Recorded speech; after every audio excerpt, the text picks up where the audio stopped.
우리가 인간공학 기사 필기가 있고 실기가 있다, 그죠? 필기가 있고, 그리고 실기시험이 있죠. 실기시험이. 이렇게 나누어져 있는데, 뭐, 기사시험 같은 경우에는, 뭐, 기능사를 제외한, 일부를 제외한 나머지 과목들은 전부 필기와 실기로 구성이 되어 있죠.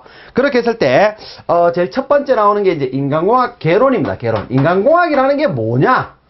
인간공학 기사가 인간공학이 뭐냐? 이걸 모르면 좀 곤란하겠죠. 그래서 개론, 인간공학 개론에 대해서 나오고, 그리고 나면 이제 우리가 인간공학이라는 거는 어떻게 보면 이제 안전하게 작업을 할 수 있도록 작업 방법을 개선한다든지 사람에게 맞도록 이렇게 작업을 바꿔주는 거잖아, 그죠? 그렇게 했을 때 뭐 인간공학이라는 개념 자체는 그런 거고, 그렇게 했을 때 그러면 작업을 사람들에게 적합하게 바꿔준다라고 했을 때 사람에 대해서 알아야 되겠죠.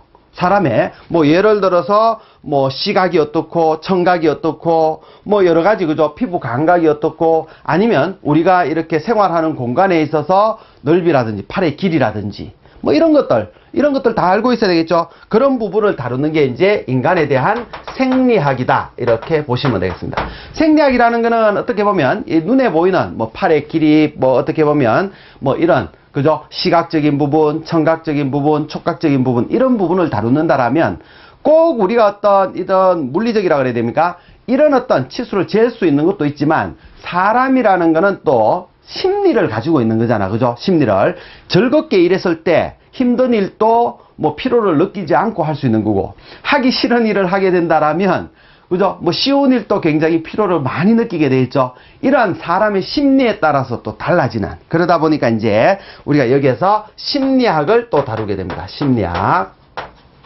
심리학, 뭐 관련 법규 이렇게 돼 있는 거죠, 그죠? 그리고 이제 이 사람에 대해서 다루고, 사람만 알아서 되는 건 아니겠죠. 또 작업에 대해서 알아야지, 일에 대해서. 그러다 보니까 이제 작업 관리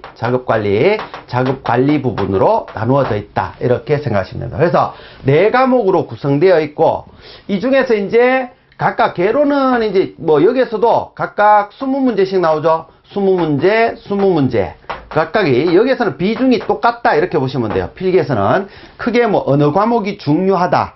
물론 이제 실기에 가면 또 달라집니다. 달라지기는 하는데, 우선은 뭐냐면 필기시험에서는 비중은 똑같습니다. 그렇기 때문에 어떤 과목을 뭐 더 많이 해야 되느냐, 뭐 또 더 적게 해야 되느냐, 이런 것들은 이제 실기하고 관련돼 있죠. 실기에 어느 정도 비중을 차지하느냐에 따라서 우리가 학습을 많이 해줄 수도 있고 적게 해줄 수도 있을 거다, 그죠? 뭐 그렇지만 일단은 필기시험만 봤을 적에는 비중이 똑같고 20문제가 되겠죠. 각각의 문제가 될 것이고, 그리고 뭐냐면 이 시험 시간은 각각 과목당 30분이죠.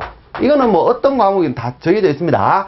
30분. 그렇게 해서 총 80문제입니다. 80문제에 대해서 총 30분, 1시간, 2시간이니까 2시간, 120분 동안 시험을 보죠. 물론 이제 과목당 30분이라고 해서 30분 시험 치고 과목 바꾸고 이런 거 아니에요. 그냥 통으로 1번부터 80번까지 그렇게 나옵니다. 그러면 시험이 시작되면 2시간 동안 쉬는 시간 없이 2시간 동안 계속적으로 문제를 풀게 된다, 이렇게 생각하시면 되죠. 그리고 난 뒤에 풀고 나면 이제 답지를 내고 나오시면 되는 그런 현상이다, 그죠?